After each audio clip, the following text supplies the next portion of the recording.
ಮನುಷ್ಯ ಮಾವಿನ ಹಣ್ಣು ನೋಡಿ ಮನಸ್ಸು ಕೇಳಿಲ್ಲ, ಒಂದು ಜೋರು ಕಲ್ಲು ತೊಗೊಂಡು ಗಿಡಕ್ಕೆ ಹೋಗದ, ಅದು 2 ಹಣ್ಣು ಕೊಟ್ಟು ತಿಂದ. ಅಷ್ಟಕ್ಕೆ ಸಂತೃಪ್ತಿ ಆಗಲಿಲ್ಲ, ಮತ್ತೊಂದು ಕಲ್ಲು ತೊಗೊಂಡು ಒಗದ ಗಿಡಕ್ಕೆ ಅದು 2 ಹಣ್ಣು ಕೊಟ್ಟಿತು, ಮತ್ತೆ ತಿಂದ. ಅವಾಗ ಮಾವಿನ ಗಿಡ ಹೇಳ್ತಂತ, ಏನು ನೀವು ಕಲ್ಲು ಒಗದಿದ್ದು ನನಗೇನು ನೋವು ಅನಿಸಿಲ್ಲ ಮನಸ್ಸಿಗೆ.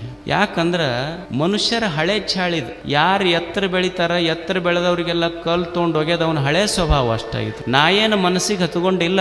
ಯಾಕೆ ಹಚ್ಕೊಂಡಿಲ್ಲ ಅಂದ್ರೆ ನನ್ನ ತಾಯಿ ನನಗೊಂದು ಮಾತು ಕಲಿಸ್ಯಾಳ. ಏನು ಕಲಿಸ್ಯಾಳ ಅಂದ್ರೆ, ಮಗ ನೀ ಬೆಳೆದು ದೊಡ್ಡವಾದಿ ಅಂದ್ರೆ, ನೀ ಎತ್ತರ ಬೆಳೆದಾಗ ನಿನ್ನ ಕಲ್ಲು ಒಗೆಯವರು ಭಾಳ, ನಿನ್ನ ಜೀವನ ಸಾರ್ಥಕ ಆಗಬೇಕಾಗಿದ್ರೆ ನಿನಗೆ ಯಾರ್ಯಾರು ಕಲ್ಲು ಒಗಿತಾರ, ಕಲ್ಲು ಒಗೆದವ್ರಿಗೆಲ್ಲ 2 ಚಲೋ ಹಣ್ಣು ಕೊಡು, ಸಾರ್ಥಕ ಆಗ್ತೈತೆ ಅಂತ ನಮ್ಮವ್ವ ಹೇಳಿ ಕಳಿಸಿ. ವಿಶೇಷವಾದ ಒಂದು ತಳಿನ ತಂದಿಟ್ಟಿದ್ದೀವಿ. ಇದು ಬಂದ್ಬಿಟ್ಟು ಖುದಾತ್ ಅಂತ ಹೇಳ್ಬಿಟ್ಟು, ಆ್ಯಂಡ್ ಇದು ಬಂದ್ಬಿಟ್ಟು ಆಲ್ಫೆನ್ಸೋ ಬಾದಾಮ್ ಬ್ರೀಡ್.